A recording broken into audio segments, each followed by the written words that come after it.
Who Gets to Decide? A liberty-based podcast that brings a little piece of sanity to a confused society drowning in a culture of craziness. And here is your host, Seth Martin. All right. Hello, everybody, and welcome to another episode of Who Gets to Decide? This is Seth Martin, your host. Thank you for joining me today. Glad you are here. Happy you're listening. Well, I've been reading this book called the Fiat Standard by a guy named Saifedean Ammous. And it is a really good book. Now, you know, it's not a real wonky book, but it is very technical about fiat money and banking and things like that. And I thought I would try to, there's a couple of segments in it that I thought would be good to play and just comment on, because he does a really good job of explaining things that I've talked about on the program before, but I'm not sure I did a great job of explaining it.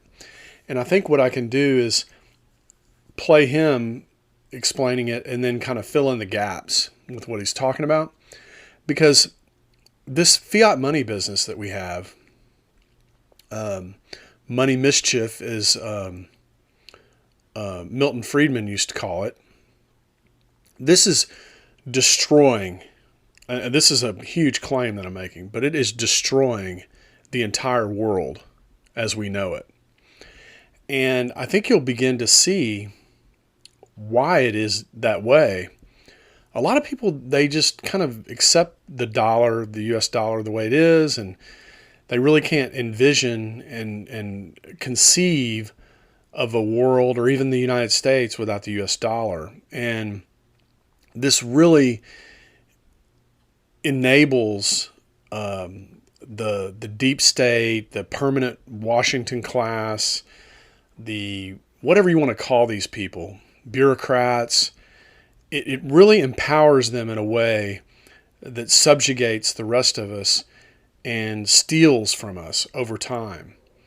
And it's not just a little bit they're stealing from us. They're stealing a lot. And he talks about a little bit in here about how they measure the CPI, the Consumer Price Index, and how that doesn't capture the loss that we have in productivity. Actually, it's not that we're losing productivity. It's just that it's covered up because the losses in the currency, the value of the currency, overwhelm the gains in productivity. And this is often lost on the average American. And I just thought it was so important. I hope you find it equally important today. But I just think this is the central cause of all of our issues in America. It leads to wrong think. It leads to thinking that modern monetary theory will solve all our problems, all our financial problems. It leads to thinking that the Green New Deal is something that's possible. It leads to all kinds of crazy ideas because the government can just print up money and demand resources from the economy. It's as simple as that. It'd be like if you had a printing press and you could print up US dollars. Think about all the things you could go buy. And what you're doing when you do that is you're cheating your fellow citizens you're competing away things that they may want to buy. Okay, and you're being the first to buy them because your money's easy and it's easy to get. But you didn't have to do anything to produce that money like your fellow citizens did. Your neighbor is having to get up and go to work every day and produce value for some company to get money that they spend in the economy. Think of the government spending money in the economy but not earning the money. Okay, they just print it up. They just create credit, print the money up, and spend it. And this is a huge subjugation of the American people, and it's a huge intervention into the economy, and it takes a lot of power away from the individual in the economy, and it hurts the poor the most. All these points he'll make. The first and most obvious cost is the wealth destroyed by the devaluation of national currencies. Every national fiat currency has devalued in real terms almost every year since its creation. This has continuously eroded the wealth of their holders. As Bitcoin amply proves, there are no good reasons for the increase in the size of economic activity or user base to require an increase in the supply of tokens used in a monetary system. But government credit money is constantly expanding in supply, and as a result, it is constantly declining in value. People will often say to you, well, money is just a medium of exchange. And that's true. We just use it to trade. It's not supposed to add or detract from value as goods and services are traded in the economy. And so he makes the case here that there is no good reason. There's no logical reason. There's no financial reason. There are no good reasons for expanding the monetary base or the number of tokens used to exchange the number of goods and services in the economy. This is just a creation of central banks. Central banks have convinced people that you have to grow the money supply over time for a growing economy. And that's just false. Measuring consumer price inflation is inadequate for measuring the waste of fiat, for reasons discussed in chapters 4 and 8. Reliance on government statistics has more than just the obvious and severe problems. Governments have an extraordinarily strong incentive to influence the numbers, and government bureaucrats have proved pathologically dishonest when it comes to generating statistics.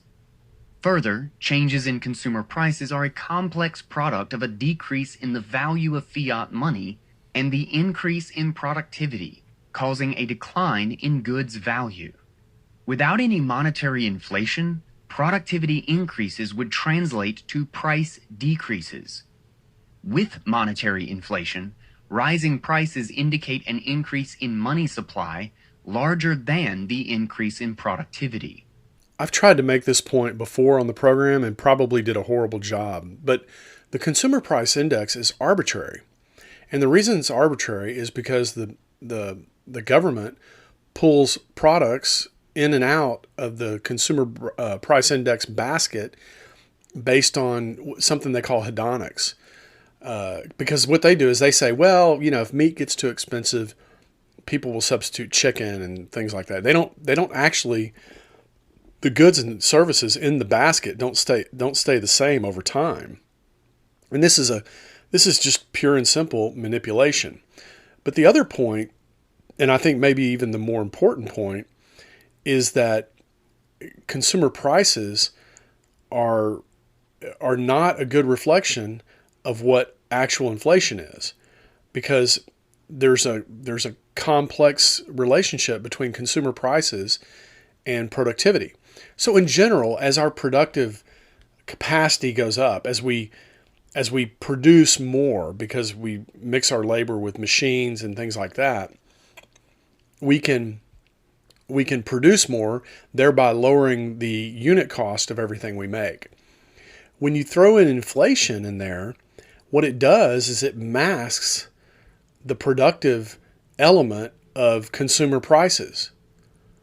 So maybe consumer prices should be going down, but they're going up, or let's just say they're staying the same because the government's printing money equal or greater than the amount of productivity gains that exist in the economy. And so that has a masking effect on consumer prices. And so we're being ripped off, even if they say that the inflation is zero when they're talking about consumer prices. It's not actually zero. It's actually positive because we're always becoming more productive. That's just the human condition. We're always innovating. We're always creating machines that make work easier. And so productivity is always going up. The problem is inflation is always going up too, thereby undermining the value of the currency. And most people don't notice it. They don't know that this is happening. This means consumer price inflation does not allow us to estimate the wastefulness caused by using fiat money. The increase in the supply of the monetary unit is a much better proxy for it, since it is unnecessary and purely a dilution of the value held by the holders. The average U.S. house price in 1915 was $3,500. In 2021, it was $269,039. That is compound annual growth in the price of the house at a rate of 4.18% over 107 years. Now, let me just say at the outset that this is not a perfect comparison because you really have to know the average size of the house and discount it for that. Houses are generally bigger than they were in 1915 today. But still, this is an extraordinary, comparison because it just shows you how much value was stolen from us over that period of time. Stolen from your savings, stolen from the people that your ancestry over the years. I mean, people just do not realize how much money the government is stealing from us in purchasing power. And remember, purchasing power is just another way of saying standard of living. If I used to have to spend $50,000 on a car, but the general price of cars has gone down to $20,000, that gives me $30,000 now I can spend on other things in the economy. That's an increase of standard of living. That's what we're talking about. Had the Fiat Standard adopted a fixed supply in 1914 and prices declined by 2% per year instead, the average American house would today cost $411. With a much smaller supply of the dollar, prices would be far lower than what they are today. Incomes would, of course, also be much lower, but the decreasing price of goods means that they are becoming more affordable over time, and that saved money buys more goods every year. I've mentioned this before on the program, but it used to be that you didn't even have to put your money in the bank for it to buy more in the future than it did in day one. You could just put it in your drawer at home or in a safe, and that money would buy more tomorrow or 10 years later than it did when you first put it in the safe. This is one of the reasons that government wants to have a fiat money, is they want to force you to use the banking system, because the banking system is key in producing credit. And also the banks buy up government debt. That's one of the functions of the banks. So this is a pure manipulation of the American people, and it's not even really constitutional. If you look at the Constitution says that Congress shall have the power to coin money, meaning make it out of metal, copper, silver, gold, things like that. So it's an extraordinary example that he gives you that a house in 1915 could be purchased in 2021 for $411. But if you think about it, as population grows, as we become more productive and more houses are being built, the cost of houses would go down because of innovation and building standards, materials, all kinds of things would cause downward pressure on house prices. And this would happen throughout the economy and all goods and services. So your standard of living goes up. As long as the economy is productive and people are doing productive things in the economy, your standard of living is always going up. The problem in our country with fiat money, and every country around the world, not just this country, is the government is continuously undermining that automatic economic underlying reality by continuously expanding the monetary base. $411 in 1915 could have bought your great-grandfather 12% of a house. But if he had saved it and passed it on to you, it would buy you an entire house today. Your great-grandfather's pocket change would be enough for you to live off of today. A world of decreasing prices would provide people with a strong reason to save for the future, and one can only imagine how much better living standards would be today had humanity not been afflicted by inflationary fiat. Economics is all about evaluating trade-offs. And the problem with economics today is it's so data-based. People do these studies and develop models and things like that. But in order to understand the unseen, the other side of the equation, the trade-off, you have to have like a logical and philosophical framework for what you're evaluating. And this is fundamentally the problem with economics today. And this is why Austrian economics is so good, is because it's axiomatically built, meaning it's built on fundamental truths that can be layered on top of one another to try to understand what might the human action be if this happened or that happened. And so I know this is hard to believe that $411 could buy you a $269,000 house today, but this is the fundamental reality of the expansion of the monetary base. It's just math. There's no proof needed here. It's just we know this because the entire history of the world was this way before central banks came into being.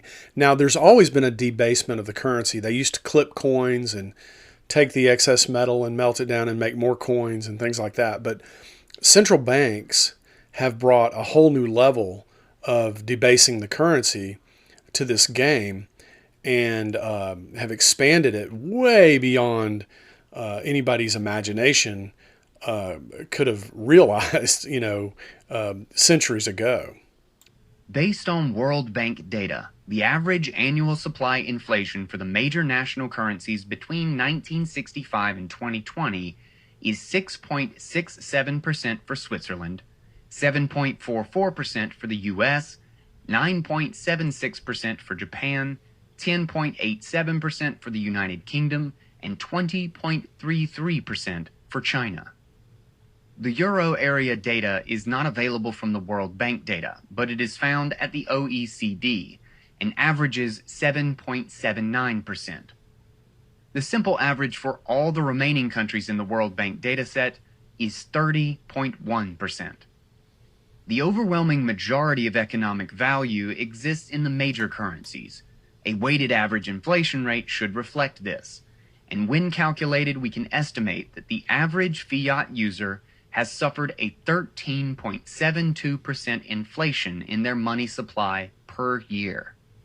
When compared to holding hard money with a fixed supply, the average fiat user is witnessing a devaluation of the wealth stored in their savings by around 14% per year.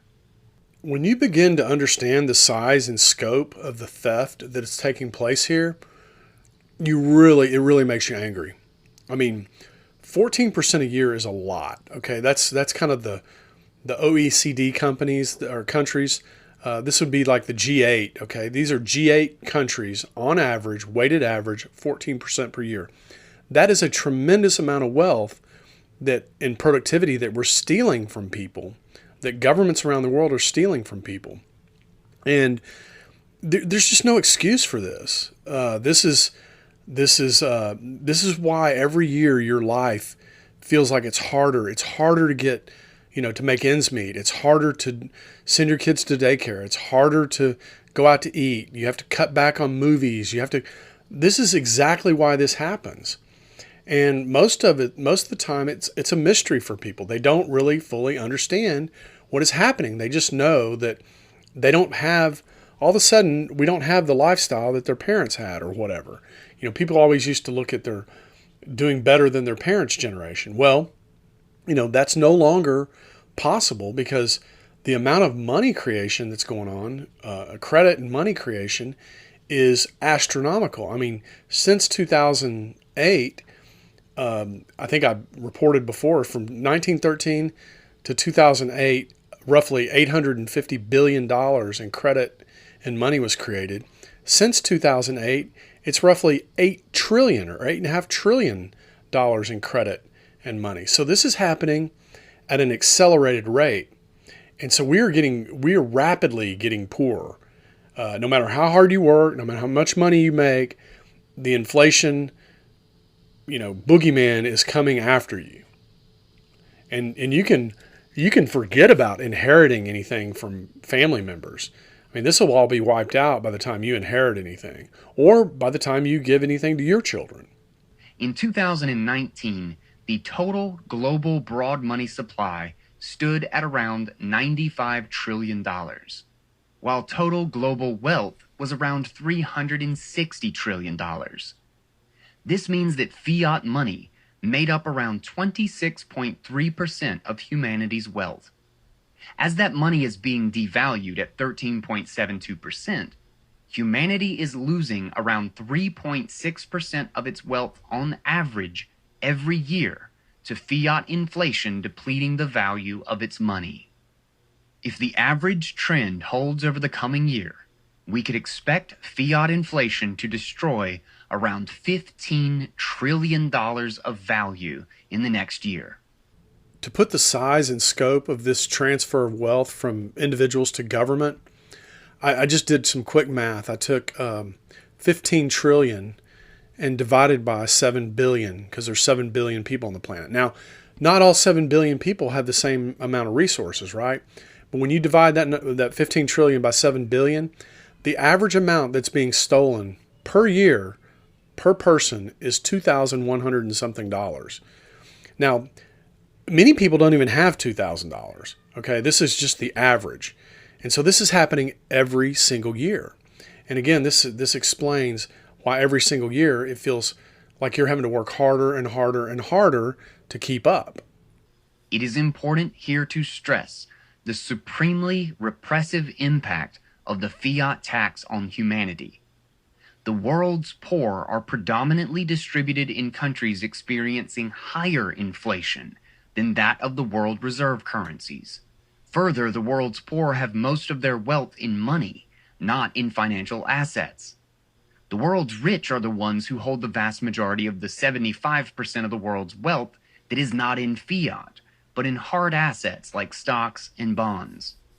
The rich will own more liquid wealth than the poor, but their liquid wealth is a small fraction of their wealth, a fraction that declines as wealth increases.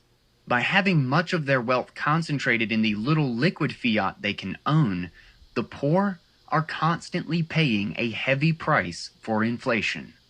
A lot of ink is spilled over the evils of inequality, but very few will point to this very obvious and devastatingly cruel form of economic punishment inflicted on the world's poor. Central governments are constantly devaluing and degrading what little hope the poorest among us have for achieving a better life. I wish every time somebody brought up equality or inequality, somebody was smart enough to make this point. This is a tremendous point, that there is no greater inequality in our economic system than the power of the government to create money out of thin air. That creates more inequality for people than any other thing. Anything you can point to, race, creed, skill set, minimum wage. I mean, there is no other economic category or issue that you can point to that creates more inequality than the inequality that's generated by the production of fiat money.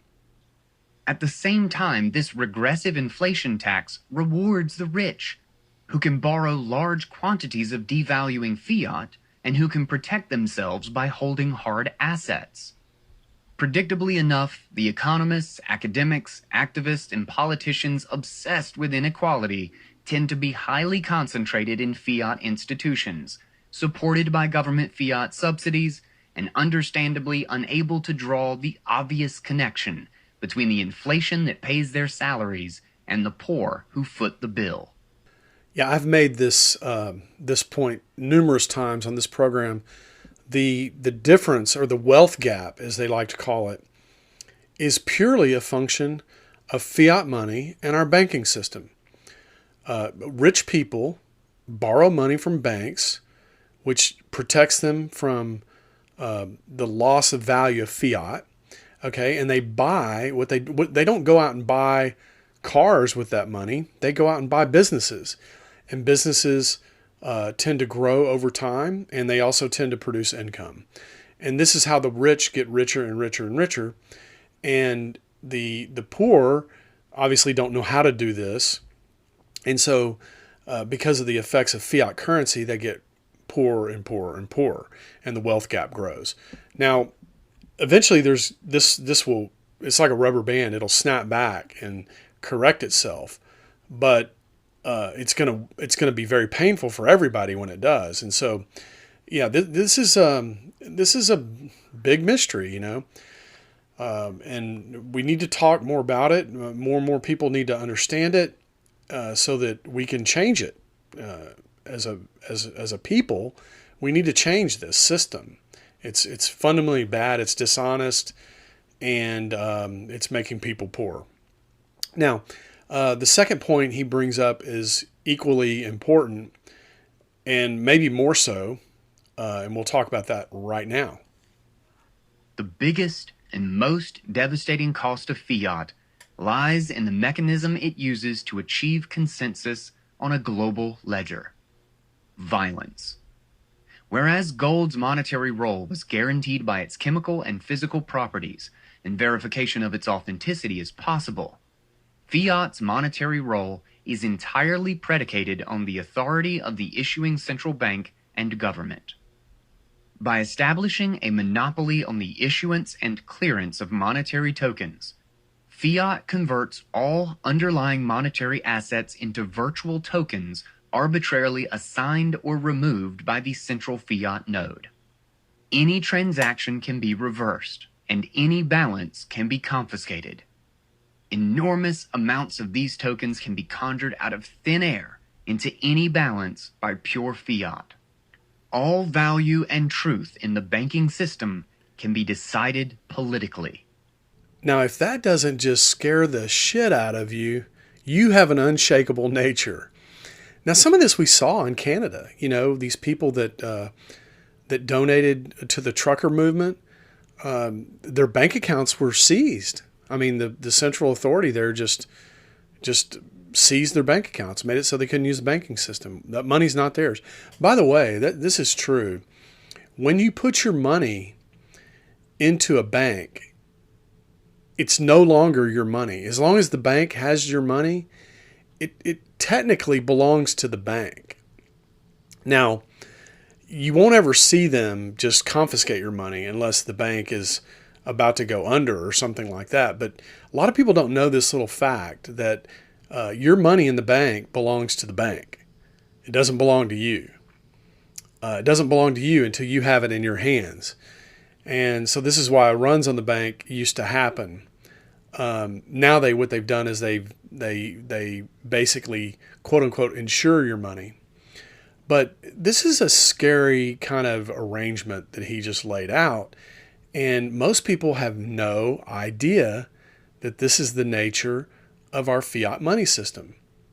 And, to further his point, look at the money we're giving to Ukraine. I mean, taxpayers didn't vote to give that money to Ukraine. We are using that money as influence. It's a coercive technique. Okay? That Ukraine war would already be over if we weren't giving them so much money. So we're giving them money to follow the rules of the world that we want them to follow. And this is the nature of this violence that's created, this monopoly on violence and things like that. So it's a great overview, very scary sounding, and it should be, especially if you're on the wrong side of it. Fiat makes all domestic and international politics an extremely high-stakes game because the prize is virtual control over all economic value, domestically or globally. Further, and as discussed in Chapter 8 of the Bitcoin Standard, the ability of government to draw on the entire wealth of its population makes it more likely to engage in military conflict and more likely to prolong such conflict, as the costs can be easily placed on the population. Under the gold standard, governments fought until they ran out of gold and could no longer tax the population. Governments can fight under the fiat standard until they have appropriated all of the value held by their citizens' money. As former U.S. Representative Ron Paul explained, it is no coincidence that the century of central banking was the century of total war. R.J. Rummel estimates that government regimes murdered 169 million people during the 20th century. All these governments were able to carry out these atrocities thanks to fiat money's extreme killer app, unlimited government finance. if you begin to understand this, you will see the world through a slightly different lens. You will see things much differently in the United States. It talks about controlling economic value either domestically or internationally. That's what the reserve currency does for us. It allows us to control economic value, not just in the United States, but throughout the world, because all these other countries, their currencies are tied to our currency. In other words, what they do is they buy US dollars and hold them in reserve to clear their trade balances. And we control that because we have the world's reserve currency. Now, just think of how this makes China feel, or Russia, or these other powers in the world. Can you begin to see that this is an instrument of tyranny, not just to us as individuals living in America, but also to individuals living in other countries and the leaders of those countries. I mean, this really has far-reaching and deadly implications to us. I've often said that my biggest fear is when they start pointing the guns at the United States. And, who knows if that'll happen, but certainly the advantages that we've taken, the advantage that we've taken over other human beings in the world, both with our ability to wage war and also just in our ability to undermine the value of their productivity is, if there's never been a predicate for the invasion of America, I think to the extent people come to understand what is going on, that will be the predicate. The 2 world wars and the dozens of other wars and genocides have brought about horrors the likes of which the world has never seen. The cost for the dead and their many loved ones cannot be estimated in tangible terms. Fiat's proof of work relies on violence and the use of physical power to subjugate opponents in the case of disagreement. Fiat is all about might makes right. It rewards might with the biggest prize of them all, the accounting system for all of society, increasingly rewarding the powerful and incentivizing humans to engage in power contests rather than economic production. The benefit of running a payment system that allows you to mint money is extremely high. People will spend resources they value close to that benefit to capture it. Fiat makes violence and power the method for incurring the cost. It takes an enormous human toll, almost entirely borne by people who stand to gain nothing from any authority capturing the printing press. Wow, that is an incredible statement. Look, I hope that you've enjoyed this. I hope you go back and listen to it over and over and over again until you understand very crisply the points that Saifedean Ammous is making in this brief portion of his book called the Fiat Standard. And I highly recommend it. Go out and buy the Fiat Standard. It's really, I think it's a very fascinating book. It gets you to think about things you never thought of, about how this is impacting our food supply. This is impacting all kinds of things. Energy policy. It's basically enabling the government to lead us around by a ring in our nose. And not just us, the entire world. And so, I hope you've enjoyed it. I hope it's made a huge impact on you. I hope you've really thought to yourself, wow, this is something we really need to get rid of. And I don't know if we need to go to the gold standard or if we need to go to Bitcoin, but we definitely need to take the power of the purse away from the government. It can't be trusted. Not just our government. China can't be trusted. Russia can't be trusted.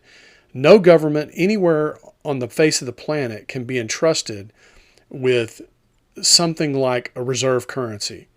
We've got to go back to some sort of commodity standard, or we got to go to Bitcoin.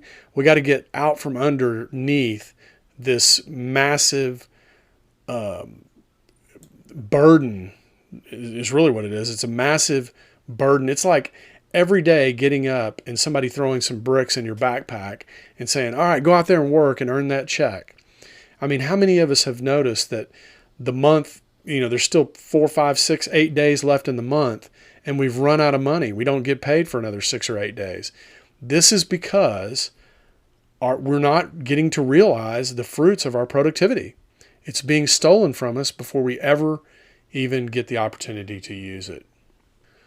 I hope you'll come back and listen to Who Gets to Decide again. I hope you'll share the show. Maybe go onto your podcatcher and write a review, a good positive review for me. But look, the cost of these, some people will say, well, we need to have the reserve currency. The cost to us would be too great to go without the reserve currency. But, what about the cost of having it? What if it, starts a war in the United States? What if, we push China too far? We push Russia too far? These costs are the other side. These are the unseen things that we have to look at. Again, economics is about trade-offs. We have to be able to see the other side of the coin to really effectively evaluate what we should be doing. Fiat's costs, however, are numerous and far more substantive.